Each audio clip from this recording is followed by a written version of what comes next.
प्रधानमंत्री जी, आपको मेरा जय श्री राम, जय हिंद, वंदे मातरम, भारत माता की जय। पिछले एपिसोड में मैंने बात की थी यजीदी समुदाय के नरसंहार की आईसिस द्वारा Islamic state of Iraq and Syria, Sinjar Pradesh, Iraq की, भारत से 3200 किलोमीटर दूर। आज मैं कहानी सुनाता हूँ भारत से 7400 किलोमीटर दूर नाइजीरिया की, अफ्रीका में जो एक देश है। नाइजीरिया में जमातु अहलिस सुन्ना लिद्दावती वल जिहाद, जमातु अहलिस सुन्ना लिद्दावती वल जिहाद मतलब people committed to prophet teachings and जिहाद। ऐसे लोगों का समुदाय है जो प्रॉफिट मोहम्मद पैगंबर जो है, या फिर सल्लल्लाहु अलैहि वसल्लम, या फिर रसूल अल्लाह, जो इस्लाम के आखिरी नबी है, उनका जो ओरिजिनल संदेश है, जो ओरिजिनल टीचिंग्स उनके, उसके ऊपर कायम रहने वाले ये लोग, और साथ में जिहाद करने वाले लोग। इनका दूसरा नाम भी है बोको हराम। बोको हराम का मतलब हो जाता है कि वेस्टर्न एजुकेशन इज सिन, या वेस्टर्न एजुकेशन इज फॉरबिडन। पाश्चिमात्य शिक्षा पद्धति है, जो यूरोपियन एजुकेशन सिस्टम है, वो एक पाप है, और या फिर वो मनाही है, मतलब ऐसे एजुकेशन सिस्टम की ये जो शिक्षा पद्धति है उसकी मनाही है। साथ में और एक ऑर्गेनाइजेशन है, Islamic state of western African province, Islamic state of western African province. कुछ दो घटनाओं का मैं उल्लेख कर देता हूँ। एक घटना है 25 फरवरी 2014 और दूसरी है 14 जून 2014। मतलब दोनों घटनाएं आपका जो पहले प्रधानमंत्री पद का शपथ विधि हुआ था उसके कुछ महीने पहले की। तो 25 फरवरी 2014 को, 25 फरवरी 2014 को एक नाइजीरिया में हॉस्टल में कुछ 59 स्टूडेंट्स सोए हुए रहते हैं रात में डॉर्मेट्री में। ये जो बोको हराम या इस्लामिक स्टेट वाले लड़ाके उनके ऊपर धावा बोल देते हैं, उन बच्चों को गोलियों से भून डालते हैं और आग भी लगा देते हैं। 59 बच्चों की जगह पे ही मौत, और जला भी देते हैं। दूसरा इंसिडेंट हो जाता है कि चिपॉक करके एक छोटा कस्बा है नाइजीरिया में। तो चिपॉक में कुछ 276 लड़कियां डॉर्मेट्रीज में रात में सोई हुई रहती हैं। तब ये जो बोको हराम और आईसिस ने, बोको हराम और Islamic state of western African province के जो लड़ाके हैं, तो वो उसके ऊपर धावा बोल देते हैं। वैसे ये इनके डर की वजह से स्कूल प्रशासन ने स्कूल बंद किया हुआ रहता है, लेकिन कुछ दिनों के बाद उनकी एग्जाम्स रहती है, तो एग्जाम्स के चलते ये लड़कियां रुकी हुई रहती है।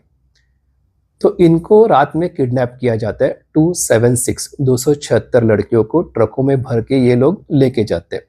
रास्ते में कुछ 60 के आसपास लड़कियां उसमें से कूद जाती है, अपनी जान बचाती है, भाग जाती है इधर उधर। 276 लड़कियों से मोस्टली क्रिश्चियंस है। 2014 का ये इंसिडेंट है। आज 2024 में, मतलब उसके 10 साल बाद भी, 2024 में इस घटना के जब 10 साल पूरे हुए थे, तब भी इनमें से 89 लड़कियां वापस नहीं आ रही। इनमें से 89 लड़कियां वापस नहीं आई।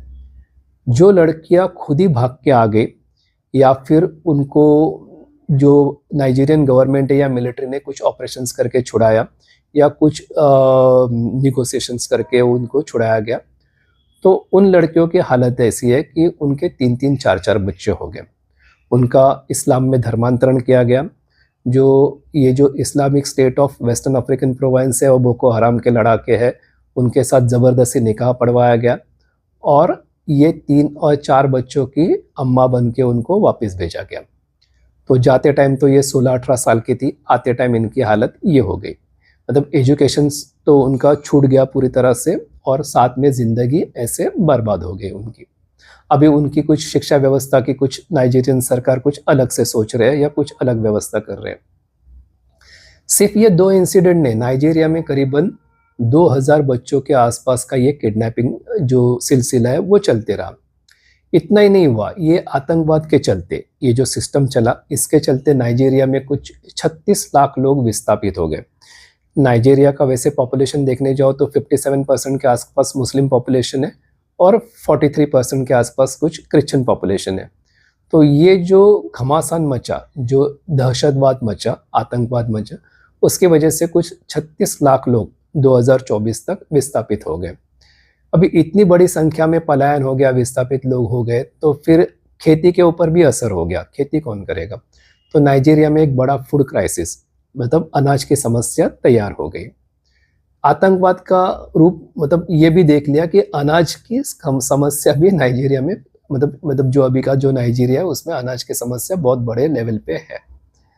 तो इतने लोगों का विस्थापन हो गया, अनाज की समस्या हो गई और इस आतंकवाद के चलते करीबन 50,000 से ज़्यादा लोगों ने अपनी जान खो दी। मतलब उनको या तो भून डाला गया या फिर उनके साथ ये आतंकवाद के चक्कर में उनकी हत्याएं हो गई। तो 2 स्टोरीज़ आपने देखी, एक कि जो यज़ीदी कम्युनिटी है उनके नरसंहार की और दूसरा ये जो क्रिश्चियन कम्युनिटीज़ है मोस्टली नाइजीरिया में उनके नरसंहार की। तो इसमें जो बेसिक रूट है वो सब कुछ हो गया वो इस्लाम के नाम पे हुआ। जो करने वाले हैं उन्होंने इस्लाम का नाम लिया कि इस्लाम के नाम पे ये सब कुछ कर रहे हैं और उसको वो जायज़ भी ठहराते हैं।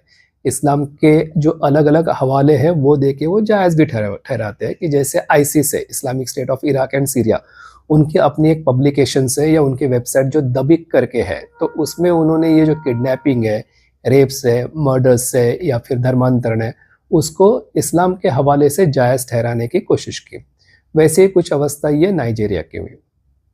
अभी मैं ये एग्जाम्पल देने जाऊँ तो ये सिलसिला ख़त्म नहीं हुआ, मतलब वो चलते ही रहेगा। ये बहुत सारे एग्जाम्पल आपको इतिहास में ऐसे मिल जाएंगे।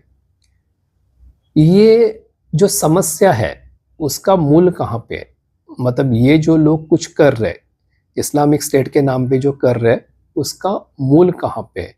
जब तक आपको स्रोत पता नहीं चलेगा, जो सोर्स होता है, हिंदी में स्रोत या इंग्लिश में सोर्स, ये जब तक पता नहीं चलेगा तब तक इस समस्या का कोई इलाज नहीं होगा।